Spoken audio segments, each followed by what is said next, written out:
ہوش سے پڑھیں، آپ دین باقاعدہ پڑھیں۔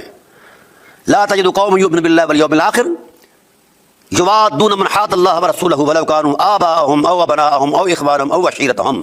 جی ہاں مفتی صاحب دلیل پیش کر رہے ہیں، راضی حنفی، آپ بھی شاید حنفی ہیں، وہ کہہ رہے ہیں کہ اے حبیب یہ کیسے ہو سکتا ہے کہ کوئی مومن جو اللہ اور آخرت پر یقین رکھتا ہو وہ اس سے محبت کرے جو اللہ اور اس کے رسول کا مخالف ہے؟ وَلَوْ كَانُوا آبَاءَهُمْ، اگرچہ ان کے باپ کیوں نہ ہوں، ان کے بیٹے کیوں نہ ہوں، ان کے بھائی کیوں نہ ہوں، ان کے عزیز رشتہ دار قرابت دار کیوں نہ ہوں۔ جی ہاں، نبی کو ایماندار مانتے ہو؟ کبھی نہیں مانو گے آپ کہ نبی صاحب ایمان ہے، حالانکہ نبی برکت ایمان ہے۔ اگر آپ نبی صلی اللہ علیہ وسلم کی ذات کو صاحب ایمان مانتے ہو تو پھر اس حکم ربانی کا کیا کرو گے، کیا جواب دو گے؟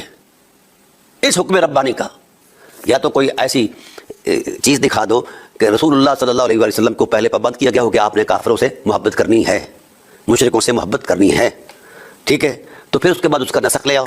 اللہ کے بندو، اور یہ میری گفتگو نہیں ہے، یہ آپ کے اہل سنت والجماعت کی عظیم شخصیت، حنفیوں کی عظیم شخصیت، انہوں نے یہ بات بیان فرمائی ہے۔ اب جو اجماع کا کیڑا آپ کو خراب کرتا ہے دماغ کو، تو اس میں یہ کہ اجماع کے خلاف اگر کوئی بھی چلے گا اجماع کے انعقاد کے بعد تو وہ کافر قرار پائے گا۔ کہیے بدر الدین رازی کو، کہیے کافر ہو گیا ہے، یہ عظیم مفسر ہے اہل سنت کے ٹائٹل میں، اور حنفیوں میں بے مثال مفسر ہے۔ جی ہاں، تو آپ نہیں کہیں گے۔ اور پھر دوسری بات یہ ہے، اجماع کا قاعدہ یہ ہے کہ اجماع کے انعقاد کے وقت کسی ایک بھی مجتہد نے اجماع کو قبول نہ کیا تو اجماع منعقد نہیں ہوگا۔ تو میری جان، اس بندے نے جس کو آپ اجماع کہہ رہے ہیں، ایسے ایسے ایسے 1300 سال کا 1400 سال کا اجماع کہہ رہے ہیں، اس اجماع کو تو آپ کے حنفی عالم دین نے توڑ کر پھینک دیا ہے، بلکہ آپ کے منہ پر دے مارا ہے۔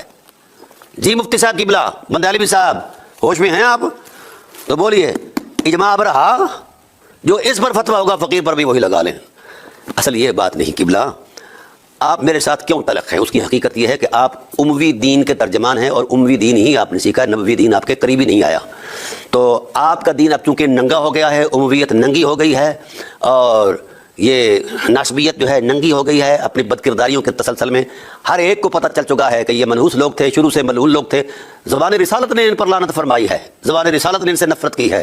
تو اب امت مسلمہ نے آپ سے نفرت کا اظہار کرنا شروع کر دیا ہے، اس وقت کہ آپ کو تکلیف ہو رہی ہے کہ آپ کے وہ جو حلوے مانڈے اور آپ کی جناب والا وہ داد و دہج کی چیزیں تھے وہ متاثر ہو رہی ہیں، آپ کی ٹریڈ کمپنی تو متاثر ہو رہی ہے، اس واسطے آپ ایسی تلخ باتیں کرتے ہیں اور ایسی مطلب بےہودہ باتیں کر جاتے ہیں۔ یہ اجمع المفسرون الحمدللہ فقیر نے توڑ دیا ہے، اور آپ کی تاریخ سے توڑا ہے۔